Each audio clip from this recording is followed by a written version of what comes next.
Avec un certain nombre d'amis, nous travaillons depuis longtemps sur la façon, en plus compte tenu de la situation dans notre pays, sur la façon dont nous devons prouver aux Français et avec eux que d'autres solutions existent. Parce qu'aujourd'hui, ce qui angoisse le plus les citoyens, c'est quand ils entendent « il n'y a qu'une solution, circulez, on décide pour vous ».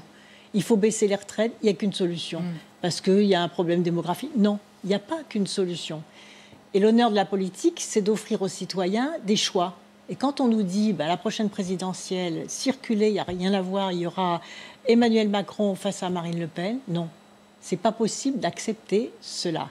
Et comme le principal risque aujourd'hui, je l'ai dit plusieurs fois au cours de cet entretien, c'était la disparition du modèle social français. Moi, je considère que c'est une force, ce modèle social français. Bien sûr, il faut toujours l'améliorer, mais c'est une force, c'est aussi une force économique, c'est une force philosophique, c'est une force culturelle. Et je n'accepte pas cette destruction. Donc cette association, Désir de France, Avenir de la planète, a vocation à devenir la troisième voie pour 2022. Oui, elle a vocation à devenir la troisième voie, bien sûr. Donc son ambition, oui, bien sûr. Son ambition au sens noble du terme, mais sans brûler les étapes. Il faut être capable de mettre en place une équipe, ce que nous sommes en train de faire, de dire quelles sont les raisons pour lesquelles on s'engage. Donc vous avez vu que c'est autour de ces trois piliers de l'urgence climatique, du modèle social français et de la crise démocratique sur laquelle qu'il faut absolument surmonter. Et il y a des solutions.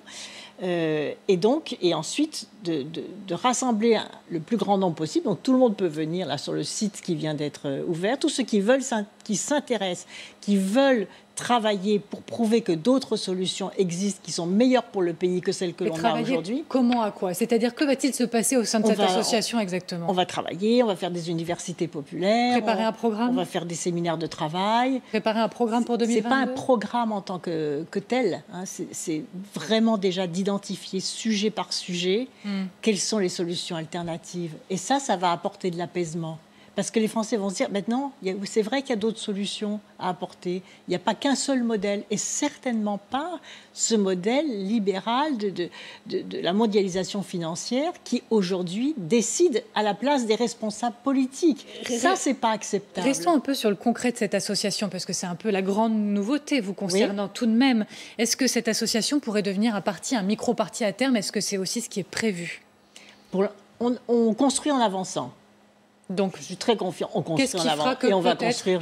Qu'est-ce qui vous fera dire que ça y est, ça peut devenir un micro-parti, un parti? Eh ben, ça va dépendre de ce que ça soulève. C'est pour ça on va construire avec les citoyens. Vous voyez, c'est pas quelque chose qui est plaqué comme ça, artificiel. Et vous connaissez ma fidélité à la démocratie participative. Et donc, je pense que les citoyens ont beaucoup de choses à dire, beaucoup de choses à dire, même sur la question du financement des retraites, sur l'éducation, sur la santé, sur la démocratie. Et aujourd'hui, ils ne sont pas écoutés. Et donc, ils ne sont pas écoutés. En fonction de l'ampleur et des retours, si l'aventure, pardonnez-moi de l'appeler ainsi, peut se concrétiser autrement, plus fortement en vue de 2022. Oui, je pense que ce sera le cas d'ailleurs. Et donc, j'en viens à cette question. Vous avez déclaré « Si je suis la mieux placée pour 2022, je suis prête ». Bon, ça, vous l'avez dit.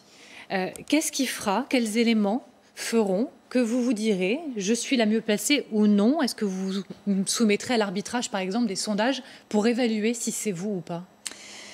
Alors d'abord, c'est toujours embêtant de personnaliser quelque chose. Et en même temps, il faut bien un porte-drapeau, si j'ose dire. Mais c'est toujours embêtant de personnaliser. D'abord, c'est dangereux. Vous avez vu, là, je ne suis même pas candidat. Vous avez vu tous les coups et tous les scuds que je reçois. Donc, je sais d'expérience que se lancer comme ça dans une aventure personnelle et qui n'est absolument pas mon état d'esprit, ça n'a pas de sens. Et en plus, ça m'exposerait et je n'ai pas envie d'être exposée à la politique politicienne.